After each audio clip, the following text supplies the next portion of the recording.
నమస్కారం SRK news కి స్వాగతం. ముందుగా ముఖ్యాంశాలు. చంద్రబాబు నారా లోకేష్ దావోస్ పర్యటనతో జగన్ కు భయం పట్టుకుంది. చంద్రబాబు దావోస్ పర్యటనపై ఫేక్ వీడియోలతో వైసీపీ నేతలు దుష్ప్రచారం మొదలు పెట్టారు. రాష్ట్రం అభివృద్ధి చెందడం వైసీపీ నేతలకు ఏమాత్రం ఇష్టం లేదు ఆరోపించిన శాప్ చైర్మన్ రవినాయుడు. శ్రీవారి బ్రహ్మోత్సవాలు వైకుంఠ ద్వార దర్శనాలను విజయవంతం చేసినట్లుగానే జనవరి 25వ తేదీ నిర్వహించనున్న రథసప్తమి వేడుకలను కూడా అంగరంగ వైభవంగా నిర్వహించేందుకు సర్వం సిద్ధం చేశాం పేర్కొన్న TTD chairman BR Naidu. Intermediate practical పరీక్షలను పకడ్బందీగా కట్టుదిట్టమైన ఏర్పాట్లతో నిర్వహించాలి అధికారులను ఆదేశించిన చిత్తూరు జిల్లా రెవెన్యూ అధికారి మోహన్ కుమార్. వార్తల్లోని వివరాలు. ముఖ్యమంత్రి చంద్రబాబు నాయుడు నారా లోకేష్ దావోస్ పర్యటనతో జగన్ కు భయం పట్టుకుందని, చంద్రబాబు దావోస్ పర్యటనపై ఫేక్ వీడియోలతో వైసీపీ నేతలు దుష్ప్రచారం మొదలుపెట్టారని శాప్ చైర్మన్ రవినాయుడు ఆరోపించారు. ఈ సందర్భంగా శాప్ చైర్మన్ రవినాయుడు మాట్లాడుతూ చంద్రబాబు నారా లోకేష్ దావోస్ పర్యటనతో జగన్ కు భయం పట్టుకుందన్నారు. చంద్రబాబు దావోస్ పర్యటనపై ఫేక్ వీడియోలతో వైసీపీ నేతలు దుష్ప్రచారం మొదలుపెట్టారని అన్నారు. దావోస్లో -డిగ్రీ ఉష్ణోగ్రత ఉన్నా లెక్క చేయకుండా పర్యటిస్తున్నారని, సీఎంను ప్రముఖ పారిశ్రామికవేత్తలు కలిసి పెట్టుబడులు పెట్టేందుకు సముఖత వ్యక్తం చేశారని అన్నారు. గ్రీన్ ఎనర్జీ వైపు రాష్ట్రం ముందుకు వెళుతోందని, పారిశ్రామికవేత్తలు ఏపీకి క్యూ కడుతున్నారని అన్నారు. దిగ్గజ కంపెనీలన్నీ ఏపీ వైపు చూస్తున్నాయని, వైఎస్ జగన్ పాలనలో వందల మంది పారిశ్రామికవేత్తలు వెనక్కి వెళ్లిపోయారని అన్నారు. గుడివాడ అమర్నాథ్ మంత్రిగా ఉన్నప్పుడు ఒక్క పరిశ్రమైనా తీసుకువచ్చాడని, పరిశ్రమలపై చర్చకు సిద్ధమని అమర్నాథ్ రెడ్డి చెప్పడం హాస్యాస్పదంగా ఉందన్నారు. కూటమి ప్రభుత్వంలో తీసుకొచ్చిన పరిశ్రమలపై ఎక్కడైనా చర్చకు సిద్ధమా అని ప్రశ్నించారు. తాడేపల్లి ప్యాలెస్ లో అయినా చర్చకు సిద్ధమని, అందుకు జగన్ సిద్ధమా అని ప్రశ్నించారు. రాష్ట్రం అభివృద్ధి చెందడం వైసీపీ నేతలకు ఏమాత్రం ఇష్టం లేదన్నారు. రాయలసీమ అభివృద్ధిపై జగన్ నాటకాలు ఆడుతున్నారని మండిపడ్డారు. కూటమి ప్రభుత్వం రాయలసీమను సస్యశ్యామలం చేస్తోందన్నారు. పరిశ్రమలు ఏదైతే ఉన్నాయో అంతకుముందు దావోస్ పెట్టుబడుల్లో మనం ఆ రోజు వచ్చినప్పుడు ఏవైతే టాప్ కంపెనీస్ ఉన్నాయో అవన్నింటినీ పెట్టుబడులు పెట్టించేదానికి ఆ రోజు దావోస్లో జరిగిన చర్చలు తర్వాత ఈ రాష్ట్రంలో పెట్టుబడులు పెట్టాయి. ఇంకొక 5 పరిశ్రమలు కూడా ఈ నెలలో ఫిబ్రవరి నెలలోనే పెట్టుబడులు పెట్టడానికి సిద్ధంగా ఉన్నాయి. మళ్ళీ ఈరోజు ఈ రాష్ట్రానికి పెట్టుబడులు తీసుకొని రావడానికి ఎంత శ్రమిస్తున్నారో అంత శ్రమిస్తున్నారు. ఈరోజు చూస్తే దిగ్గజ కంపెనీలన్నీ మన రాష్ట్రం వైపు చూస్తున్నాయి. గతంలో 19-24 సంవత్సరాల్లో ఒక్క పరిశ్రమ అంటే ఒక్క పరిశ్రమ ఈ రాష్ట్రానికి రాలా. పారిపోయే 10 లక్షల కోట్ల పెట్టుబడులు గత 5 సంవత్సరాల్లో వైఎస్ఆర్సీపీ జగన్మోహన్ రెడ్డి పాలనలో ఈ రాష్ట్రం నుంచి వెనక్కి వెళ్ళిపోయాయి. గతంలో జరిగిన ఎంఓయూలన్నీ కూడా ఉపసంహరించుకున్నారు. మాకు వద్దు స్వామి ఈ రాష్ట్రం, మీ పాలన వద్దు, మీ అరాచకం వద్దు అని చెప్పి మీ దెబ్బకి పారిపోయారు. ఆయన ఆ గుడివాడ అమర్నాథ్ మామూలుగా చిత్తూరు భాషలో చెప్పాలంటే అతన్ని చూస్తే గుడిసేడు అమర్నాథ్ అనాలి. ఆయన సవాల్ వేస్తున్నాడు. సిగ్గుందయ్యా నీకు అని అడుగుతున్నావు. సవాల్ వేస్తున్నావా? ఏం పీకేవయ్యా నువ్వు ఐటీ మంత్రిగా? ఏం పొడిచావు? ఒక్క పరిశ్రమ తీసుకొని వచ్చావా? ఇదే మీడియా ఏమయ్యా మీరు దావోస్కి వెళ్ళలేదు, మొత్తం పక్క రాష్ట్రాల అప్పుడున్న కేటీఆర్ గారు కావచ్చు, లేకపోతే కర్ణాటక నుంచి కావచ్చు, తమిళనాడు నుంచి కావచ్చు, ఈ దేశం నుంచి చాలామంది ప్రతినిధులు వెళ్ళారు. నువ్వు ఎందుకు వెళ్ళలేదు? మీ ముఖ్యమంత్రి ఎందుకు వెళ్ళలేదంటే ఆయన చెప్పిన మాట ఏంటి? అక్కడ చలుంది, జ్వరం వస్తుంది, స్నానం చేయలేము, ఇంకా అక్కడికి పోయి మేమేం చేస్తాము అన్నారు. ఇంకో మాట కూడా అన్నాడు రావత్ గారు అనుకుంటా. రావత్ గారు పడిపోయారు, 3 నెలలు ట్రీట్మెంట్ తీసుకున్నారు, మేము కూడా పోయి పడిపోవాలా అన్నాడు. ఇప్పుడు ఏమంటున్నాడు? నేను ఎక్కడైనా చలి అని నేను ఎక్కడన్నాను నిరూపించను అన్నాడు. సిగ్గు లేకపోతే ఆ మాట అంటావా నువ్వు అని? కెమెరాలు ఉన్నాయిగా, వీడియోలు రికార్డ్ అయ్యాయిగా. ఈరోజు నీ పేరు కొడతానే గుడ్డు మంత్రి, ఏకల మంత్రి, దుప్పటి కప్పుకున్న, రగ్గులు వేసుకున్న ఏదైతే ఆ కార్టూన్స్ కనిపిస్తాయి నీ ఫోటోలు, ఆయన లోకేష్ గారికి సవాల్ ఇస్తున్నారు. పరిశ్రమల మీద చర్చకి సిద్ధం అంట. నవ్వాలా ఏడవాలా మాకు అర్థం కాల.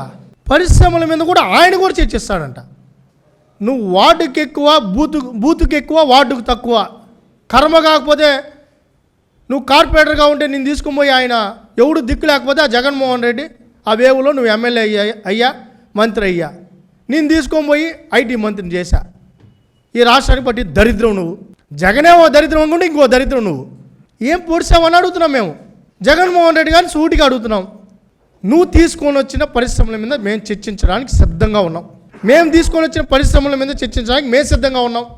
అది తాడేపల్లి ఇంటి ముందరైనా, విశాఖపట్నం అయినా, ఎక్కడైనా చర్చించడానికి సిద్ధంగా ఉన్నాం. సవాల్ జనవరి 25వ తేదీన రథసప్తమి సందర్భంగా వాహన సేవలను వీక్షించేందుకు విచ్చేసే భక్తుల సౌకర్యార్థం తిరుమల శ్రీవారి ఆలయ మాడవీధుల్లోని గ్యాలరీల్లో చేస్తున్న ఏర్పాట్లను TTD chairman BR Naidu, EO Anil Kumar Singhal, board సభ్యులు జ్యోతుల నెహ్రూ, పనబాక లక్ష్మి, అదనపు ఈవో సిహెచ్ వెంకయ్య చౌదరులతో కలిసి గురువారం తనిఖీ చేశారు. ఈ సందర్భంగా భక్తులకు ఎలాంటి అసౌకర్యం కలగకుండా పటిష్టమైన చర్యలు తీసుకోవాలని అధికారులను ఆదేశించారు. అన్నప్రసాదాలు గ్యాలరీలోని ప్రతి భక్తుడికి చేరేలా ప్రణాళికాబద్ధంగా పంపిణీ చేయాలని తెలిపారు. పారిశుద్ధ్యం లోపం తలెత్తకుండా ఎప్పటికప్పుడు చెత్తను తొలగించి బయటకు తరలించేందుకు చర్యలు తీసుకోవాలన్నారు. ఈ తనిఖీల్లో టీటీడీ సివిఎస్ఓ మురళీకృష్ణ, సిఈ సత్యనారాయణ, ఇతర అధికారులు పాల్గొన్నారు. మీ అందరికీ తెలుసు, గత ఏడాదిలాగానే ఇప్పుడు కూడా రథసప్తమి ఏదైతే ఉందో దాని గురించి, ఏర్పాట్ల గురించి కొన్ని ముఖ్యమైన అంశాలను మీ ద్వారా భక్తులకి అందజేయాలనే ఉద్దేశంతో ఈ ప్రెస్ మీటు ఏర్పాటు చేయడం జరిగింది. జనవరి 25వ తారీఖున రథసప్తమి పర్వదినం సందర్భంగా 7 వాహనాలపై స్వామివారు ఆలయ మాడవీధుల్లో విహరిస్తారు. భక్తులకి దర్శనం కూడా ఇస్తారు. సూర్యప్రభ వాహనం ఉదయం 5:30 నుండి 8 గంటల వరకు, చిన్నశేష వాహనం ఉదయం 9 నుంచి 10 గంటల వరకు, గరుడ వాహనం ఉదయం 11 నుంచి మధ్యాహ్నం 12 గంటల వరకు, హనుమంత వాహనం మధ్యాహ్నం 1 గంట నుంచి 2 గంటల వరకు, చక్రస్నానం మధ్యాహ్నం 2 నుంచి 3 గంటల వరకు, కల్పవృక్ష వాహనం సాయంత్రం 4 నుండి 5 గంటల వరకు, సర్వభూపాల వాహనం సాయంత్రం 6 నుండి 7 గంటల వరకు, చంద్రప్రభ వాహనం రాత్రి 8 నుండి 9 గంటల వరకు. ఈ విధమైనటువంటి ఈ కార్యక్రమం 25వ తారీఖు నాడు ఉదయం నుంచి రాత్రి వరకు ఏర్పాట్లు చేయడం జరిగింది. ఈ సందర్భంగా శ్రీవారి బ్రహ్మోత్సవాల వైకుంఠ ద్వార దర్శనాలను విజయవంతం చేసినట్లుగానే ఈ రథసప్తమి వేడుకలను కూడా అంగరంగ వైభవంగా నిర్వర్తించినందుకు తిరుమల తిరుపతి దేవస్థానం, అట్లాగే జిల్లా యంత్రాంగం, పోలీసు యంత్రాంగం వీళ్ళందరూ కూడా సమిష్టిగా కృషి చేస్తూ ఉంది. గతంలో లాగానే శ్రీవారి ఆలయం భక్తులకు రద్దీని దృష్టిలో ఉంచుకొని సామాన్య భక్తులకు అత్యంత ప్రాధాన్యత ఇచ్చేందుకు గాను జనవరి 25న శ్రీవారి ఆలయంలో ఆర్జిత సేవలు, ఈ ప్రివిలేజ్ అండ్ ప్రోటోకాల్ మినహా మిగిలిన సేవలన్నీ కూడా రద్దు చేయటం జరిగింది. ఎక్కువ మంది భక్తులకు శ్రీవారి దర్శనం కల్పించాలనే ఉద్దేశంతో తిరుపతిలో జనవరి 24 నుండి 26వ తేదీ వరకు స్లాటెడ్ సర్వదర్శనం టోకన్లను రద్దు చేయడం జరిగింది. అదేవిధంగా రథసప్తమి రోజు భక్తులకు పంపిణీ చేసేందుకు 14 రకాల మెనూ తయారు చేయటం జరిగింది. గ్యాలరీలో భక్తులందరికీ 52 ఫుడ్ కౌంటర్లు ఏర్పాటు చేయడం జరిగింది.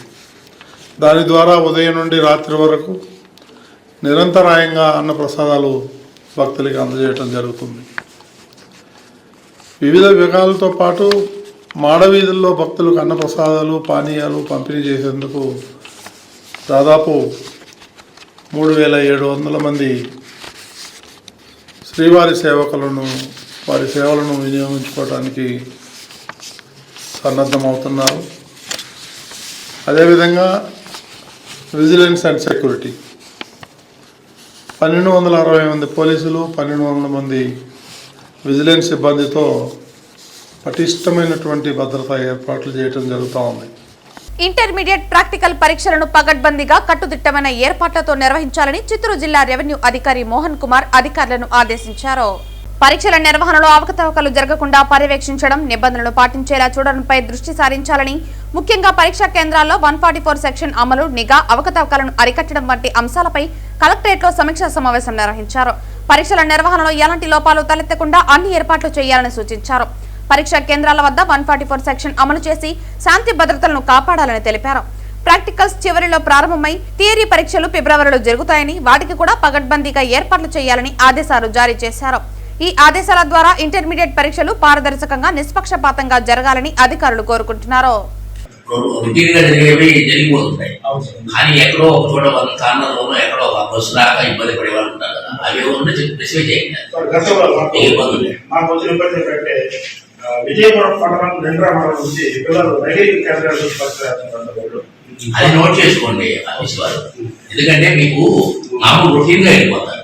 కొన్ని సందర్భాల్లో ఏమవుతుందంటే కొన్ని కార్నర్లో ఉంటున్న పిల్లలు వాళ్ళకి అక్కడ బస్సు మీరు మామూలుగా వెళ్ళిపోయింది అనుకుంటారు, అక్కడ పోకుండా ఒక్కోసారి ఏదైనా ఆగిపోయి ఉంటాయి. అలాంటి సందర్భంలో వాళ్ళ కెరీర్ పాడవుతుంది. అది ఇంపార్టెంట్. ఇప్పుడు విజయపురం ఈ 3 కొంచెం రిమోట్ గా ఉండేటువంటి ఏరియాలు కాబట్టి మాకు గతంలో అక్కడ కొంచెం ప్రాబ్లం వచ్చాయి సార్. మీరు స్పెసిఫై చేయకపోతే వాళ్ళకి తెలియదు. మీకు ప్రాక్టికల్ గా ఎప్పుడైతే గతంలో ఇబ్బంది వచ్చేవారైనా స్టూడెంట్ కానీ పేరెంట్ కానీ కంప్లైంట్ ఇచ్చుంటే మేము ఇబ్బంది పడ్డామంటే అట్లాంటి వాళ్ళకి ఇయ్యండి. ఈ 2 కరెక్ట్గా చూసుకోండి సార్. అది ఇంపార్టెంట్. మీరు 4 ట్రిప్పు తిరగాల్సిన పల్లె సండే రోజు స్టార్టింగ్ వచ్చే ట్రిప్పు, ఎండింగ్ వెళ్ళే ట్రిప్పు, ఈ 2 జాగ్రత్త చూసుకోండి సార్. మామూలుగా పెట్టేదానికి కొంచెం అది చూసుకోవాలి. ఎంతమంది స్టూడెంట్స్ ఉన్నారు, అక్కడి నుంచి వచ్చేవాళ్ళని బట్టి మీ బస్సులు ఎన్ని చేయగలుగుతాము. ఫస్ట్ ట్రిప్ ఒకసారి 4 బస్సులు, మధ్యలో అవసరం లేదు. మళ్ళీ వెళ్ళేటప్పుడు 4 బస్సులు అంతే. తిరుమల శ్రీ వెంకటేశ్వర స్వామి వారిని రాష్ట్ర దేవాదాయ శాఖ మంత్రి ఆనం రామనారాయణ రెడ్డి దర్శించుకుంటున్నారు. ఈ రోజు ఉదయం వీఐపీ విరామ దర్శన సమయంలో తిరుమల శ్రీవారిని దేవాదాయ శాఖ మంత్రి ఆనం రామనారాయణ రెడ్డి కుటుంబ సమేతంగా దర్శించుకున్నారు. ముఖ్యమంత్రి విదేశీ పర్యటన ముగించుకుని తిరిగి రానున్నారని, విదేశీ పర్యటన నిమిత్తం పారిశ్రామికవేత్తలతో సమావేశమై రాష్ట్రానికి వస్తున్నారని అన్నారు. రాష్ట్రంలోని అన్ని ఆలయాలు చాలా బాగా నడుస్తున్నాయని, వైకుంఠ ఏకాదశి, సంక్రాంతి పండుగలు విజయవంతంగా నిర్వహించామని తెలిపారు. దేశంలోని తెలుగు వాళ్ళకి ఆంధ్ర రాష్ట్రం ఆధ్యాత్మిక రాష్ట్రంగా ఉండటానికి ప్రభుత్వం కృషి చేస్తోందన్నారు. భక్తులకు ఇబ్బందులు కలగకుండా తిరుమల, అరసవల్ల ఇతర ఆలయాల్లో రథసప్తమి ఏర్పాట్లు చేస్తున్నట్టు తెలిపారు. అరసవల్లిలో జరిగే రథసప్తమికి అచ్చెన్నాయుడు ప్రభుత్వం తరపున పట్టు వస్త్రాలు సమర్పించనున్నట్లు తెలిపారు. అలాగే అచ్చెన్నాయుడు కేంద్ర మంత్రి రామ్మోహన్ నాయుడు అరసవల్లి ఆలయ రథసప్తమి ఏర్పాట్లను చూస్తున్నారు. కుటుంబ సమేతంగా దేవదేవుని యొక్క ఆశీస్సులు తీసుకోవడానికి ఇక్కడికి రావడం జరిగింది. స్వామివారి ఆశీస్సులు, దర్శన భాగ్యం అయిన తర్వాత మరి ఇవాళ మళ్ళీ రాజధానిలో రేపు ఉదయంకంతా రాష్ట్ర ముఖ్యమంత్రి గారు తన యొక్క విదేశీ పర్యటన ముగించుకొని ఆంధ్రప్రదేశ్ రాష్ట్ర అభివృద్ధికి, సంక్షేమం కోసం పెద్ద ఎత్తున పారిశ్రామిక దిగ్గజాలతో ఆయన సమావేశమై రావడం జరుగుతుంది. ఈరోజు ఆంధ్రప్రదేశ్ రాష్ట్రంలో అనేక విధాలుగా అన్ని ఆలయాలు కూడా శోభాయమానంగా ఉన్నాయి. అన్ని ఆలయాల్లో కూడా ఈ కార్యక్రమాలు విజయవంతంగా సాగే విధంగా ఏర్పాట్లన్నీ కూడా చేస్తూ ఉన్నాం. మీరందరూ గమనించారు, వైకుంఠ ఏకాదశి పర్వదినం ఎంత వైభవంగా మన రాష్ట్రంలో జరిగిందో, అదేవిధంగా సంక్రాంతి పండుగ వాతావరణం కూడా మన హిందూ ధర్మ ఆచారాల ప్రకారం సంక్రాంతి పండుగను కూడా చాలా విజయవంతంగా హిందువుల యొక్క మనోభావాలకి దగ్గరగా ఉండే విధంగా అన్ని ఏర్పాట్లు చేసి పండుగ వాతావరణాన్ని కూడా తీసుకురావడం జరిగింది. ఇవాళ రాష్ట్రంలో, దేశంలో ఉన్నటువంటి అనేక మంది తెలుగు వాళ్ళకి ఆంధ్రప్రదేశ్ రాష్ట్రం ఒక ఆధ్యాత్మిక రాష్ట్రంగా, ఒక స్పిరిచువల్ సెంటర్గా అభివృద్ధి చెందాలన్న లక్ష్యంతో మన ముఖ్యమంత్రి శ్రీ చంద్రబాబు నాయుడు గారు కానీ, అలాగే రాష్ట్ర ప్రభుత్వం కానీ నిరంతరం కృషి చేస్తుంది. దానికి తగ్గట్టుగానే అన్ని ఏర్పాట్లు చేస్తుంది. రథసప్తమి ఏర్పాట్లు కూడా, అరసవల్లి రథసప్తమి ఏర్పాట్లు కానీ, అలాగే శ్రీ వెంకటేశ్వర స్వామి ఆలయం తిరుమలలో జరిగే రథసప్తమి ఏర్పాట్లకి ఇప్పటికే ట్రస్ట్ బోర్డు అధికారులు, అలాగే పాలకవర్గం చైర్మన్ గారు, సభ్యులు అందరూ ఇప్పటికే సమావేశమయ్యారు. రాష్ట్ర ప్రభుత్వం అన్ని విధాలా వాళ్ళకి సహకరిస్తుంది. అరసవెల్లిలో జరిగేటువంటి ఈ యొక్క రథసప్తమి వేడుకలకి రాష్ట్ర వ్యవసాయ శాఖ మంత్రి అచ్చెన్నాయుడు గారిని ప్రభుత్వం తరఫున పట్టు వస్త్రాలు ఇవ్వడానికి ఏర్పాటు చేయడం జరిగింది. వారు కూడా అక్కడే ఉండి అక్కడ పనులు పర్యవేక్షిస్తున్నారు. అచ్చెన్నాయుడు గారు అలాగే కేంద్ర మంత్రి రామ్మోహన్ నాయుడు గారు ఇద్దరు స్వయంగా రథసప్తమి వేడుకల్ని నిర్వహించడం జరుగుతుంది. చంద్రగిరి మండలంలో గంజాయి మత్తుతో తూగుతున్న గ్యాంగులపై చంద్రగిరి పోలీసులు పంజా విసరడానికి కార్యాచరణ సిద్ధం చేశారు. సిఐ సురేష్ ఆధ్వర్యంలో రెడ్డివారిపల్లి, నాగయ్యగారిపల్లి గంజాయి బ్యాచ్ అడ్డాలపై నిఘా పెట్టారు. చీకటి పడితే గంజాయి దమ్ము కొట్టే ప్రాంతాలను గుర్తించి సిబ్బందితో పరిశీలన చేశారు సిఐ సురేష్. చీకటి పడితే గంజాయి దమ్ము కొట్టే ప్రాంతాలను గుర్తించి సిబ్బందితో సిఐ సురేష్ పరిశీలించారు. ఆ ప్రాంతంలో రాత్రి గస్తీని ముమ్మరం చేశారు. యువతను పక్కదారి పట్టిస్తున్న గంజాయి మాఫియాపై ఉక్కుపాదం మోపుతామని సిఐ హెచ్చరించారు. ఈ రోజు పలమనేరు ఎక్స్చేంజ్ స్టేషన్లో అక్రమ మద్యం రవాణా చేస్తూ పట్టుబడిన వాహనాలకు వేలం వేశారు. ఈ బహిరంగ వేలంకు 3,68,750 రూపాయలు ఆదాయం సమకూరినట్లు అధికారులు వివరణ ఇచ్చారు. అందరికీ నమస్కారం అండి. ఈరోజు పలమనేరు పొల్యూషన్ మరియు ఎక్సైజ్ స్టేషన్ పరిధిలో వివిధ మద్యం కేసుల్లో స్వాధీనం చేసుకోబడి గవర్నమెంట్కు జప్తు చేయబడిన వాహనాలు మొత్తం వాహనాలు వేలం వేయడం జరిగింది. ఈ వాహనాల ప్రభుత్వం వారు నిర్ణయించిన ధర 2,72,000. దీని మీద మన ప్రభుత్వం వారికి మొత్తం వెహికల్ పబ్లిక్ యాక్షన్లో పాల్గొన్న వాళ్ళు 2,68,750 రూపాయలు ఆదాయం వచ్చిందండి. దీనిలో విత్ జిఎస్టీతో కలిపి 3,68,750 రూపాయలు ఆదాయం వచ్చిందండి ప్రభుత్వానికి. మొత్తం వాహనాలు వేలం వేయబడ్డాయి ఈరోజు. వీటిలో టెక్నికల్ కారణాల వల్ల కొన్ని వాహనాలు నిలిపివేయడం జరిగింది, వేలం వేయలేదు. ఎన్ని వాహనాలు సార్? 2 వాహనాలు, మొత్తం 17 వాహనాలు వేలం వేయడం జరిగింది. 2 వాహనాలు టెక్నికల్ కారణాల వల్ల వాటి పేరు తప్పుపడ్డం, నంబర్ తప్పుపడ్డం అట్లా చేయడం వల్ల 2 వాహనాలు ఆపివేయడం పడింది. మొత్తం 2,72,000 రూపాయలు ప్రభుత్వం వారు నిర్ణయించారు. ఎంవీఏ మోటార్ వెహికల్ ఇన్స్పెక్టర్ వాహనాల ధర నిర్ణయించాడు. దానికి గాను వేలం పాటలో 3,68,750 రూపాయలు ఆదాయం వచ్చిందండి. 44 వాహనాలు స్వాధీనంలో ఉన్నాయి. ఈ స్టేషన్ వివిధ కేసుల్లో సీజ్ చేసి ఉన్నాయి. వీటిలో 19 వాహనాలకు గాను ఈరోజు వేలం పాట నిర్వహించడం జరిగింది. ఇవి కాకుండా మిగతా వాహనాలు కూడా ఈ వేలం ప్రభుత్వం జప్తు చేసేదానికి సంబంధించిన ప్రాసెస్ ఉంటుంది. ఆ ప్రాసెస్లో వివిధ దశల్లో ఉన్నాయి ప్రాసెస్. ఇవన్నీ ప్రాసెస్ కంప్లీట్ అయిపోయిన తర్వాత ప్రభుత్వానికి జప్తు చేయబడిన తర్వాత ప్రతి ఒక్క వాహనం వేలం వేయబడుతుంది. ఒకవేళ ఎవరైనా ఈ జప్తు చేసిన వాహనం తాలూకు యజమాని ప్రభుత్వానికి అప్పీల్ చేసుకుంటే అతనికి గవర్నమెంట్ ఫైన్తో రిలీజ్ చేస్తే అది తప్ప మిగతా వాహనాలన్నీ వేలం వేయబడతాయి. ఈ జప్తు చేసే ప్రాసెస్ అనేది కాన్ఫిస్కేషన్ ప్రాసెస్ టైం పడుతుంది. దానికి కొన్ని కోర్టు కేసులు ఉండడం వల్ల, కొన్ని ఓనర్స్ అడ్రస్ తప్పులు ఇవ్వడం వల్ల ఈ కొంచెం ప్రాసెస్ స్లోగా ఉంది. అవి కూడా స్పీడప్ చేస్తున్నాము. మ్యాక్సిమం తొందరలో, అతి త్వరలో 3 నెలలు అన్ని వెహికల్స్ డిస్పోజ్ చేయడానికి ప్రయత్నం చేస్తాం.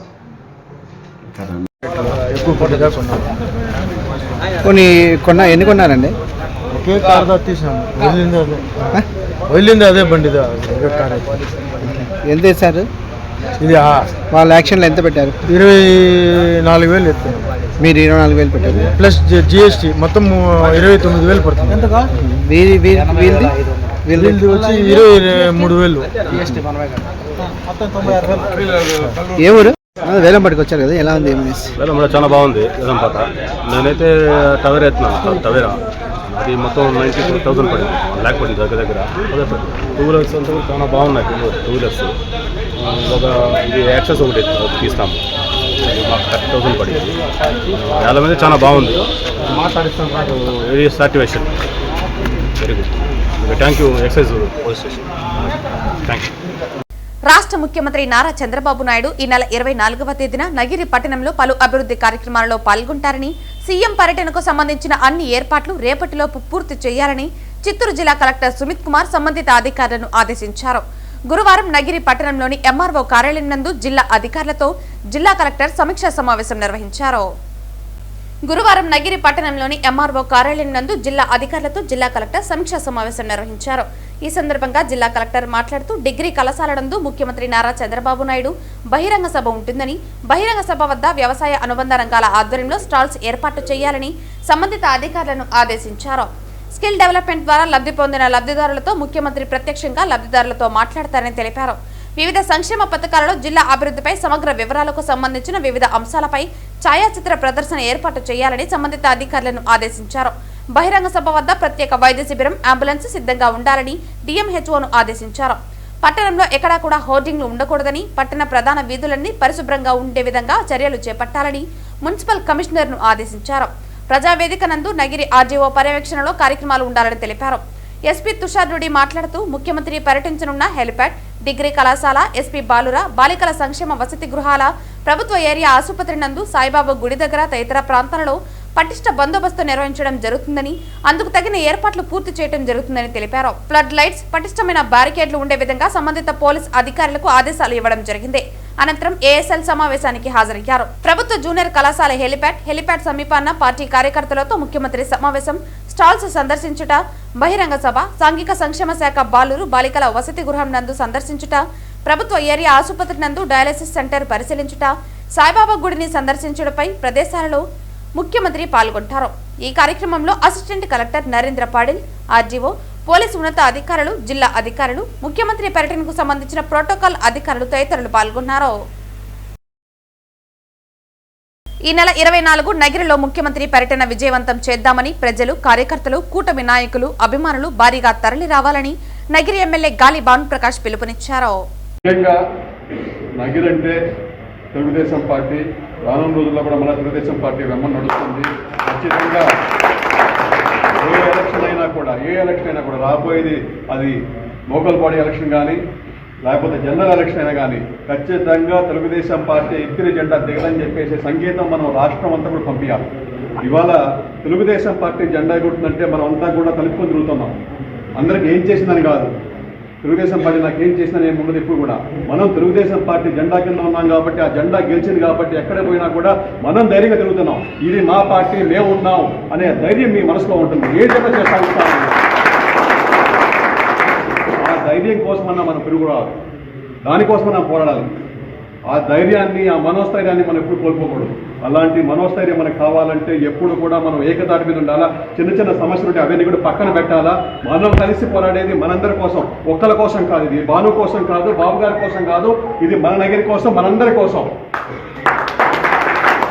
మీరు చిన్న చిన్న సమస్యలు ఎప్పుడూ ఉంటాయి, పక్కింటోడితోనో లేకపోతే పక్క లీడర్తోనో ఎప్పుడూ ఉంటాయి. ఆ సమస్యలంతా కూడా పార్టీకి ఆపాదిస్తుంది. మీరు కూర్చున్న కొమ్మ నరుక్కున్నట్టు, కూర్చున్న కొమ్మ నరుక్కుంటే పోతే మనం కింద పడతాం, పుట్ట కోసుకుంటే పేగులు మన కాళ్ళ మీద పడతాయి. అది మీరు అర్థం చేసుకోండి. పార్టీ అనేది మనకన్నా పెద్ద ఆర్గనైజేషన్.